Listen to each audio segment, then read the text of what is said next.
नमस्कार मैत्रिणींनो, मी Suvarna home kitchen मध्ये परत एकदा तुमचं अगदी मनापासून स्वागत। मी आज तुम्हाला खूप छान असा ढोकळा घरी कसा बनवायचा, अगदी कमी साहित्यात, अगदी घरात जे सामान आपल्याकडे आहे त्याच साहित्यात बाहेरच्या पेक्षाही छान, अजिबात कोरडा न होणारा ढोकळा घरगुती कसा बनवायचा ते दाखवणार आहे।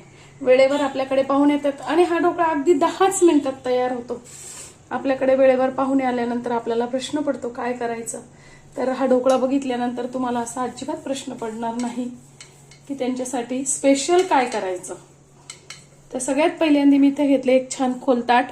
त्या ताटाला आपण काय करायचं आहे, थोडंसं तेल लावून सगळीकडे असं छान अगदी 2-3 थेंब तेल लावून घ्यायचंय। त्यानंतर मी इथे घेतलेलं आहे घरचं डाळीचं पीठ, ज्याला बेसन पीठही म्हणतात। ते मी घेतलेले 1.5 वाटी। या 1.5 वाटी बेसनात आपल्याला 30 ते 35 ढोकळ्याचे पीस छान तयार होतात। त्यानंतर इथे 2च चमचे अगदी आपल्याला रवा टाकायचा आहे आणि 5-6 चमचे साखर, खायचा सोडा। आपण इनो वापरायचं नाहीये ढोकळ्यात। ढोकळ्यात जर इनो वापरलं तर तो ढोकळा कोरडा होतो, म्हणून आपला खायचा सोडा जो असतो साधा तोच वापरायचा आहे। बेकिंग पावडर वापरत असाल तर ती पण मग त्याचं प्रमाण कमी असतं। बेकिंग पावडर पण वापरायची नाहीये, त्याने पण ढोकळा कोरडा होतो। आणि लिंबू पावडर म्हणजे सायट्रिक ऍसिड। चला तर मी आता तुम्हाला कृती करून दाखवते। सगळ्यात पहिल्यांदा इथे घेतले डाळीचे पीठ। डाळीचे पीठ चाळूनच घ्यायचं आहे। त्यानंतर मी इथे टाकलाय अगदी फक्त 2 ते 2.5 चमचे बारीक रवा। तुमच्याकडे जाड रवा असेल तर तो तुम्ही एकदा मिक्सरला फिरवून घेतला तरी चालेल। त्यानंतर मी इथे टाकली आहे 5-6 चमचे साखर। 5-6 चमचे साखर का टाकायची आहे, कारण आपण त्याच्यात लिंबू पावडर वापरणार आहोत, त्यामुळे म्हणून मग साखरेचं प्रमाण थोडंसं जास्ती घ्यायचं आहे। चवीनुसार मीठ, 2 चमचे आपलं जे आपण घरात तेल फोडणीला वापरतो, भाज्यांना वापरतो ते 2 चमचे तेल,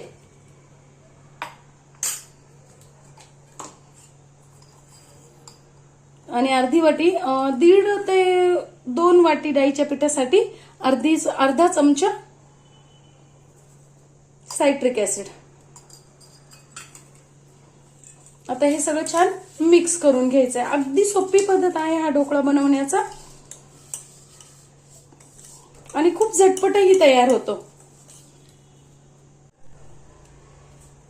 आता मी इथे पाणी तुम्ही लागतच टाकायचं आहे, एकदम पाणी वापरायचं नाही। साधारणतः 1 ते 1.5 ग्लास पाणी आपल्याला इथे पुरेसं होतं, पण एकदम पाणी टाकायचं नाहीये।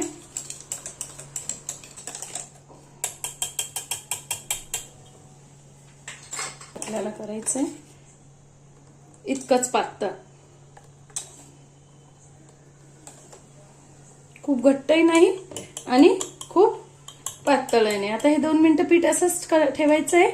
त्याच्यासाठी आपल्याला आधी जी तयारी करायची आहे ती दाखवते मी तुम्हाला। आता इथे घेतली मी मोठी कढई, कढईत घेतलेले पाणी, आणि आता हा एक गॅसची फ्लेम मोठी ठेवायची आहे आणि 5-1 मिनिटं फक्त कढई प्रीहीट करून घ्यायची आहे। त्यात मी टाकली अशी जाळी।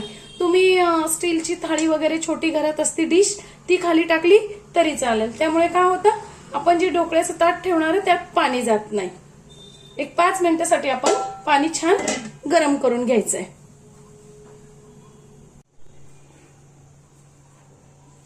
आता 5 मिनिटं झालेली आहेत। आता मी टाकणार आहे इथे। अगदी जेव्हा तुम्हाला ताटात ढोकळा टाकायचा असेल त्यावेळेसच तुम्ही सोडा टाकायचा आहे।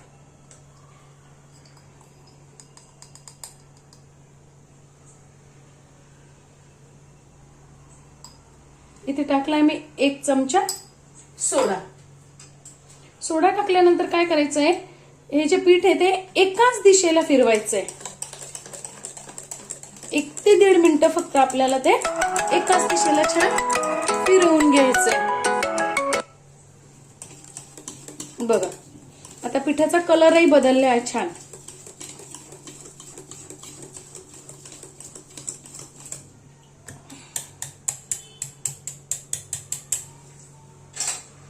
आणि जे ताटाला आपण तेल लावून घेतलेलं होतं ना त्या ताटात ते छान पीठ सगळं काढून घ्यायचंय.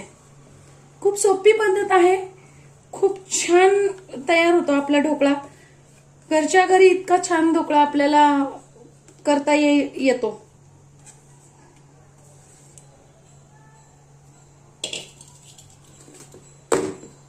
असं दोनदा टॅप करून घ्यायचंय ताटाला.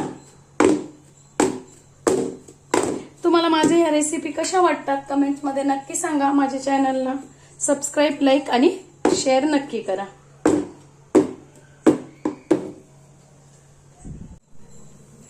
आता इथे आपली कढई छान प्रीहीट झालेली आहे. पाणी तापलेलं आहे आणि पाणी कढईत तापवून मगच ढोकळा ठेवायचा आहे. म्हणजे मग काय होतं, ढोकळा तापलेल्या याच्यातच ठेवला नाही ते पटकन होतो आणि खाली कच्चा राहत नाही. आता हे जे ताट आहे ना ते हळूच आपण कढईत ठेवायचं आहे आणि कढईवर वाफ जाणार नाही अशा पद्धतीने झाकण ठेवायचं आहे. फक्त 5 ते 7 मिनिटात हा ढोकळा तयार होतो. तुम्ही जर गॅस तुमचे जर हाय फ्लेमवर ठेवला तर अगदी 5 ते 7 मिनिटात होतो. तुमची कढई किती पातळ जाड आहे त्यावरही डिपेंड असतं. त्यामुळे तुम्ही एक सलग 10 मिनिटं जर ठेवला तर छान तयार होईल ढोकळा. मी 10 मिनिटं तुम्हाला सांगतेय, पण इथे माझा ढोकळा 7 ते 8 मिनिटात तयार होणार आहे. पण प्रत्येकाच्या गॅसवर डिपेंड असतो म्हणून मी 10 मिनिटं सांगितलेले.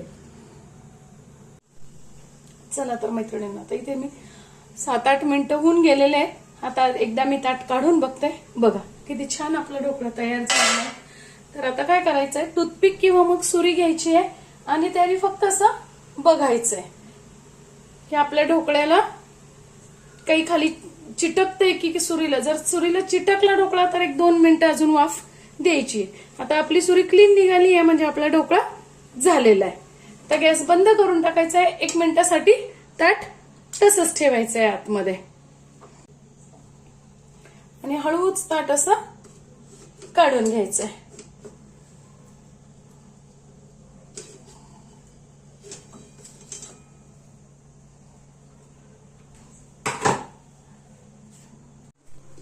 बघा आपला ढोकळा किती छान तयार झालाय. आता हा पूर्णपणे गार होऊ द्यायचा आहे. साधारण 5 ते 7 मिनिटात छान गार होतो. तोपर्यंत आपण इथे मी फोडणीसाठी तयारी करून ठेवलेली. तोपर्यंत तुम्ही फोडणीची तयारी करून घेऊ. इथे मी घेतल्या आहेत 8 ते 10 मिरच्या. मिरच्या तुम्ही चवीनुसार तुमच्या घ्यायच्या आहेत. तिखटाचं प्रमाण तुमच्याकडे कसं लागतं तसं तुम्ही घ्यायचे आहेत. थोडासा कढीपत्ता, वरतून टाकण्यासाठी कोथिंबीर आणि पांढरे तीळ. पांढरे तीळ तुमच्याकडे असतील तरच तुम्ही घाला, नसतील तर नाही घातले तरी चालेल. आता आपण गार होऊ देऊ आणि मग याला छान फोडणी देऊ.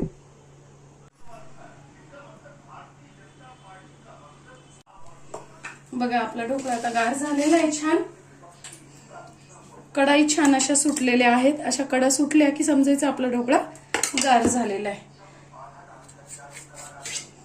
तुम्ही पाहिजे त्या आकारात त्याला कट करून घ्यायचंय.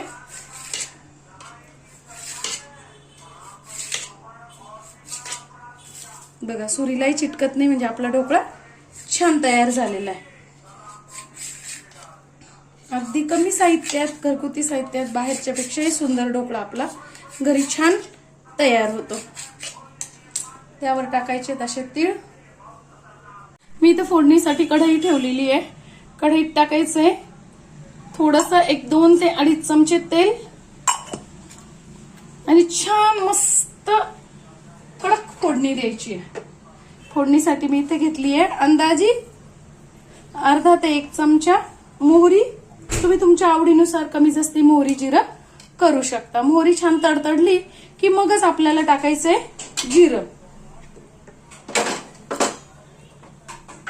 मोहरी छान तडतडू द्यायची आहे. नाहीतर काय होतं ना, आपण इतर वेळेस भाजीत मोहरी खातो पण इथे आपण डायरेक्ट मोहरी खातो वरतून फोडणी दिलेली असल्यामुळे. त्यामुळे मोहरी जर तडतडली नाही तर ती कच्चीच लागते आणि मग ढोकळा छान लागत नाही. म्हणून मोहरी पूर्णपणे छान तडतडू द्यायची आहे.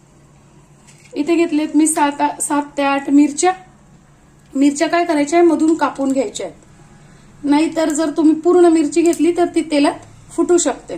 त्यामुळे मिरची पूर्ण मधून कट करूनच घ्यायची. मिरच्या तुमच्या आवडीनुसार तुम्ही घ्यायच्या आहेत. 8 ते 10 कढीपत्त्याचे पानं घ्यायचे आहेत. आणि कोथिंबीर वरतून टाकण्यासाठी घेतलेली आहे. आता बघा आपली मोहरी छान तडतडली आहे. मी इथे टाकते 1 ते 1.5 चमचा जिरं आणि अर्धा चमचा हिंग. तुम्हाला जर वाटलं तेल खूप तापलंय तर तुम्ही त्या मिनिटाला गॅस बंद करून टाकायचा आहे.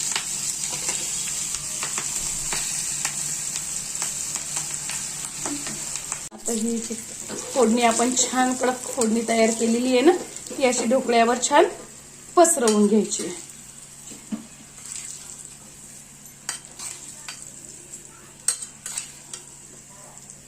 खूप जण काय करतात, साखरीचं पाणी पण करून टाकतात, पण आपण ऑलरेडी साखर त्याच्यात जास्तीची टाकलेली आहे आणि पीठ भिजवतानाही पातळ भिजवलेलं आहे, त्यामुळे वरतून आपल्याला साखरेच्या पाण्याची गरज पडत नाही. बघा आपली छान फोडणी पण ढोकळ्याला बसलेली आहे. आता ही माझी रेसिपी तुम्हाला कशी वाटली ते कमेंट्समध्ये मला नक्की सांगा आणि मुख्य म्हणजे तुम्ही रेसिपी करून बघा. आता वरतून आपल्याला टाकायची आहे कोथिंबीर. अगदी कमी साहित्यात, बघितलं मैत्रिणींना तुम्ही, कमी साहित्यात किती छान आपला ढोकळा तयार होतो, बाहेरच्या पेक्षा शुद्ध आणि छान. माझी रेसिपी तुम्हाला कशी वाटली ते कमेंट्समध्ये सांगा. माझ्या चॅनलला सबस्क्राईब आणि लाईक शेअर नक्की करा. धन्यवाद. बघा मी आता तुम्हाला छान ढोकळा काढून दाखवते. किती छान मऊ लुसलुशीत आपला ढोकळा आणि जाळी पण बघा किती सुंदर पडलेली आहे. कोणी म्हणेल का हा ढोकळा आपण घरी केलेला आहे, असं तुम्ही नक्की करून बघा. खूप छान हा ढोकळा होतो, खायलाही खूप सुंदर लागतो. किती मऊ आणि लुसलुशीत आहे. तुम्ही नक्की करा. धन्यवाद.